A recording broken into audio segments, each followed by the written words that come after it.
ദൈവകാരുണ്യത്തിൻ്റെ തിരുനാൾ. Easter കഴിഞ്ഞു വരുന്ന ഞായറാഴ്ച ദൈവകാരുണ്യത്തിൻ്റെ തിരുനാൾ ദിനമായി ആചരിക്കണമെന്ന് പുണ്യശ്ലോകനായ ജോൺ പോൾ രണ്ടാമൻ പാപ്പ നമ്മെ ഉദ്ബോധിപ്പിക്കുന്നു. അതിൻ്റെ അടിസ്ഥാനത്തിലാണ് ഈ ഞായറാഴ്ചയെ ദൈവകാരുണ്യത്തിൻ്റെ ഞായറാഴ്ചയായി നാം ആഘോഷിക്കുന്നത്. ഇതിൻ്റെ അടിസ്ഥാനമായി നിലകൊള്ളുന്നത് വിശുദ്ധ പോൾസ്റ്റീനയ്ക്ക് ദൈവം നൽകിയ ദർശനത്തിൻ്റെ പശ്ചാത്തലത്തിലാണ്. ദൈവത്തിൻ്റെ കാരുണ്യം ഈ ലോകത്ത് എന്നത്തേതിനേക്കാൾ കൂടുതൽ അനിവാര്യമാണെന്നുള്ള ഒരു വെളിപ്പെടുത്തലാണ് ദൈവം സൃഷ്ടന് നൽകിയത്.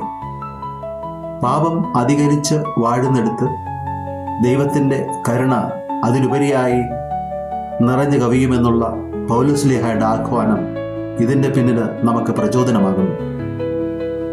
ഇന്ന് നാം ജീവിക്കുന്ന ഈ കാലഘട്ടത്തിൽ കരുണയും കരുതലും അസ്തമിച്ചു കൊണ്ടിരിക്കുന്നതായിട്ടാണ് പലപ്പോഴും നാം കാണുന്നത്. സ്നേഹമില്ലാതെയും സ്നേഹിക്കാൻ മറന്നുപോയും സ്വന്തം താല്പര്യങ്ങളുടെ ജീവിതത്തിൻ്റെ ചക്രവാളങ്ങളിൽ മുഴുകി ജീവിക്കുമ്പോൾ അക്രമവും അരാജകത്വവും തിന്മയുമൊക്കെ നിറഞ്ഞ് കവിയുന്ന സാഹചര്യങ്ങളാണ് കാണുന്നത്. അതുകൊണ്ട് തന്നെ ഇന്ന് ദൈവകാരുണ്യം മറ്റേത് കാലഘട്ടത്തേക്കാൾ ഉപരിയായി അത്യന്താപേക്ഷിതമാണെന്ന് സഭ നമ്മെ ഓർമ്മപ്പെടുത്തുകയാണ്. ഇതിൻ്റെ അടിസ്ഥാനമായി നിലകൊള്ളുന്നത് ദൈവത്തിൻ്റെ തന്നെ കരുണയാണ്. കരുണയും കരുതലുമായി നിലകൊള്ളുന്ന ദൈവം എപ്പോഴും തൻ്റെ കാരുണ്യം നമുക്ക് ചൊരിഞ്ഞു നൽകുകയാണെന്ന് നമ്മെ ഓർമ്മപ്പെടുത്തുന്നു. ഇപ്രകാരം തൻ്റെ കരുണയുടെ കവാടങ്ങൾ നമുക്കായി തുറന്നു തരുന്നതിന് കാരണം അവിടുത്തെ അനന്തമായ സ്നേഹമാണ്. സ്നേഹസാഗരത്തിൽ നിലകൊള്ളുന്ന ദൈവത്തിൻ്റെ സാന്നിധ്യം കാരുണ്യ രൂപത്തിൽ നമ്മുടെ ജീവിതത്തിൽ കടന്നു വരുന്നു എന്നതിൻ്റെ ഓർമ്മപ്പെടുത്തലാണ് ഈ തിരുനാളിലൂടെ നമുക്ക് ലഭിക്കുന്നത്. അതുകൊണ്ട് തന്നെ ഒറ്റപ്പെട്ട തിരുത്തുകളായിട്ട് ജീവിക്കുന്ന മനുഷ്യർക്ക് ദൈവകാരുണ്യത്തിൻ്റെ പങ്കുവയ്ക്കലിലേക്കും ദൈവകാരുണ്യത്തിൻ്റെ കരുതലിലേക്കും കടന്നു വരുന്നതിനുള്ള ആഹ്വാനം ഈ തിരുനാൾ പ്രദാനം ചെയ്യുന്നു. കരുണ എന്ന വാക്കിന് പര്യായമായി നാം പറയുന്നത് ആർദ്രത, അനുകമ്പ എന്നൊക്കെയാണ്. നൊമ്പരം തളം കെട്ടി നിൽക്കുന്ന ജീവിത സാഹചര്യങ്ങളിലൂടെയാണ് ദൈവകാരുണ്യത്തിൻ്റെ സ്നേഹപ്രകടനം അനാവരണം ചെയ്യപ്പെടുന്നത്. കരുണ എന്ന പദം അന്വർത്ഥമാക്കുന്നത് പോലെ മറ്റുള്ളവരുടെ ദുഃഖങ്ങളിലും വേദനകളിലും നമ്മുടെ ഹൃദയത്തിന് ഉണ്ടാകുന്ന അസ്വസ്ഥതയുടെ പ്രകമ്പനമാണ് അനുകമ്പ എന്നത്. അവരുടെ ദുഃഖങ്ങളിൽ നമുക്ക് അസ്വസ്ഥതയുണ്ടാകണമെങ്കിൽ നാം അവരെ സ്നേഹിക്കുകയും അവരുടെ ദുഃഖം നമ്മുടേതായി കാണുകയും ചെയ്യണം. അങ്ങനെ കാണുമ്പോൾ അവരുടെ വേദനാവസ്ഥകളൊക്കെ നമ്മുടെയൊക്കെ ഉള്ളിൽ അസ്വസ്ഥതകൾ സൃഷ്ടിക്കുകയും അത് ആർദ്രതയെ വിളിച്ചു വരുത്തുന്നതിന് കാരണമായിട്ട് മാറുകയും ചെയ്യും. അപ്രകാരം മനുഷ്യൻ അനുഭവിക്കുന്ന പീഡകൾ ഓർത്ത് ആ പീഡകളുടെ മുമ്പിൽ നിന്ന് ഓടിയകലാതെ കർത്താവ് കരുണയോടുകൂടി മനുഷ്യന് ആശ്വാസമേകുന്ന അനുഗ്രഹപൂർണമായ സാഹചര്യത്തെയാണ് ദൈവകാരുണ്യത്തിലൂടെ നാം മനസ്സിലാക്കുന്നത്. ഈ ദൈവകാരുണ്യം നമ്മുടെ ജീവിതത്തിൽ നിറഞ്ഞു നിൽക്കുന്നത് കർത്താവായ യേശുക്രിസ്തുവിൻ്റെ മരണാവസ്ഥയിലൂടെയാണ്. പാപമെല്ലാം ഏറ്റെടുത്ത് പാപപരിഹാർത്ഥം തൻ്റെ ജീവൻ ദൈവത്തിന് ബലിയെ അർപ്പിച്ച കർത്താവായ യേശുക്രിസ്തുവിൻ്റെ മരണനിമിഷമാണ് കരുണ ലോകത്തിൻ്റെ മേൽ ഒഴുകിയിറങ്ങുന്നതിന് കാരണമായിട്ട് മാറിയത്. അതുകൊണ്ടാണ് വിശുദ്ധ പൗസ്റ്റീന 3 മണി നേരം കരുണക്കൊന്ത പ്രാർത്ഥിച്ചുകൊണ്ട് ദൈവകാരുണ്യത്തിന് വേണ്ടി പ്രത്യേകം പ്രാർത്ഥിക്കുവാൻ, മുട്ടുമടക്കി തമ്പുരാൻ്റെ മുന്നിൽ ശിരസ് നമിക്കുവാൻ ആഹ്വാനം ചെയ്തത്. കരുണയുടെ ഈ തിരുനാൾ ആഘോഷിക്കുമ്പോൾ നമ്മെ സംബന്ധിച്ചിടത്തോളം മറ്റൊരു പ്രധാനപ്പെട്ട സുവിശേഷ ഭാഗവും ചിന്തയ്ക്ക് സഭ നൽകിയിട്ടുണ്ട്. വിശുദ്ധ തോമസ് അപ്പോസ്തലൻ യേശുവിനെ കണ്ടുമുട്ടുന്ന രംഗം. ഉത്ഥിതനായ യേശുനാഥൻ അപ്പോസ്തലന്മാരുടെ സംഘത്തിൽ പ്രത്യക്ഷപ്പെട്ടപ്പോൾ തോമസ് അവരോടൊപ്പം ഇല്ലാതിരുന്നു. അവരുടെ കൂടെ ഇല്ലാതിരുന്നത് കൊണ്ട് തന്നെ ഉത്ഥിതനായ യേശുവിനെ കാണുവാനോ അവിടുത്തെ സ്നേഹത്തിൻ്റെ സാന്നിധ്യം അനുഭവിക്കുവാനോ അദ്ദേഹത്തിന് കഴിഞ്ഞില്ല. അതുകൊണ്ടാണ് അദ്ദേഹം തന്നോടൊപ്പം ഉണ്ടായിരുന്ന മറ്റ് ശിഷ്യന്മാരോട് പറഞ്ഞത്, യേശുവിൻ്റെ മുറിപ്പാടുകളിൽ കൈയിട്ടാൽ മാത്രമേ ഞാൻ യേശു ഉത്ഥാനം ചെയ്തതായി വിശ്വസിക്കുകയുള്ളൂ എന്ന്. യേശുനാഥൻ വീണ്ടും പ്രത്യക്ഷപ്പെട്ടുകൊണ്ട് ദൈവസമ്പർക്കത്തിനുള്ള അവസരം ഒരുക്കി കൊടുക്കുന്നതായിട്ട് കാണാൻ കഴിയും. ഉത്തിതനായ യേശുനാഥൻ കരുണയുടെ രൂപത്തിലാണ് അവരുടെ മധ്യത്തിലേക്ക് അവതരിക്കുന്നത്.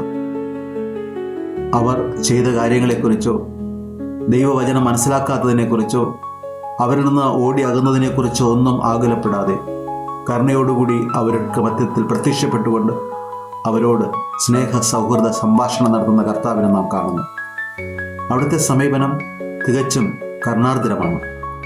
കാരുണ്യത്തോടുകൂടി ഇടപെട്ടുകൊണ്ട് കരുണയോടുകൂടി വർദ്ധിച്ചുകൊണ്ട് അവരുടെ ജീവിതത്തിൽ യേശുനാഥൻ പുത്തൻ അനുഭവവും ആവേശവുമായിട്ട് മാറുന്നതായിട്ടാണ് നാം കാണുന്നത്. ഉത്ഥാനം ചെയ്ത യേശുനാഥൻ ഇപ്രകാരം കരുണ കാണിച്ചുകൊണ്ട് നമ്മുടെ ഇടയിലും നമ്മുടെ ലോകത്തും ഇപ്പോഴും ആയിരുന്നുകൊണ്ട് നമ്മെ ആ രക്ഷയിലേക്ക് മാടി വിളിക്കുന്നു എന്നതിൻ്റെ അടയാളമാണ് കരുണയുടെ ന്യായം നമുക്ക് തരുന്നത്. യേശുവിനെ കണ്ടുമുട്ടുന്ന തോമസ് യേശുവിനുള്ള വിശ്വാസത്താൽ ശക്തമായ രീതിയിൽ അവിടുത്തെ സ്നേഹ സായുജ്യ സാമീപ്യം അനുഭവിക്കുകയാണ്.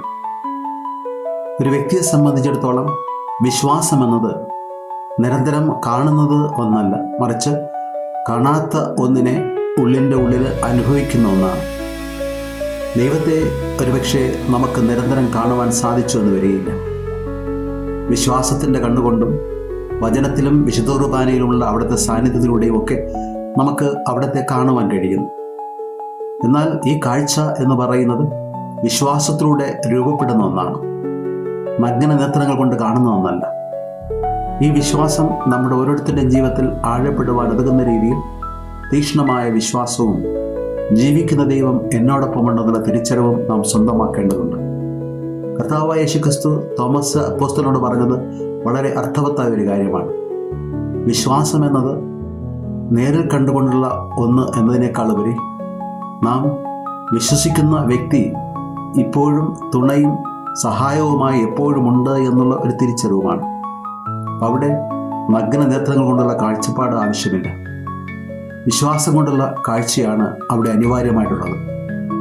അങ്ങനെ വിശ്വാസത്തിൽ ബലപ്പെട്ടുകൊണ്ട് കർത്താവായ യേശുക്രിസ്തുവിനെ ഉത്ഥാനം ചെയ്ത് തിരിച്ചറിയുമ്പോഴുണ്ടാകുന്ന സന്തോഷമാണ് വിശ്വാസത്തിൻ്റെ അടിസ്ഥാനമായി നിലകൊള്ളേണ്ടത്. ഈ ഒരു വിശ്വാസമാണ് ക്രൈസ്തവ വിശ്വാസ ജീവിതത്തിൽ നമുക്ക് ശക്തി പകരേണ്ടത്. നിരന്തരം നാം അവിടത്തെ കാണേണ്ടത് വിശ്വാസത്തിൻ്റെ കാഴ്ചപ്പാടിലൂടെയാണ്, വിശ്വാസത്തിൻ്റെ കണ്ണുകളിലൂടെയാണ്. വിശ്വാസത്തിൻ്റെ കണ്ണിലൂടെ നമുക്ക് നോക്കുവാൻ കഴിഞ്ഞാൽ മാത്രമേ വിശുദ്ധ കുർബാനയിൽ തുടിച്ചു നിൽക്കുന്ന ദൈവമുഖം നമുക്ക് കാണാൻ കഴിയും. വിശ്വാസത്തിൻ്റെ കണ്ണുകളിലൂടെ നമുക്ക് കാണുവാൻ കഴിയുന്നതോടൊപ്പം വിശ്വാസത്തിൻ്റെ കേൾവികൾ നമുക്കുണ്ടാകണം. ദൈവത്തിൻ്റെ വചനം നമ്മുടെ മുമ്പിൽ ജീവിക്കുന്ന ദൈവത്തിൻ്റെ ശബ്ദമായും സ്വരമായും തിരിച്ചറിയപ്പെടുവാൻ നമുക്ക് കഴിയണമെങ്കിൽ നമ്മുടെ കാതുകളിൽ മുഴങ്ങുന്നത് അവൻ്റെ സ്വരമാണെന്നുള്ള വിശ്വാസമുണ്ടാകണം.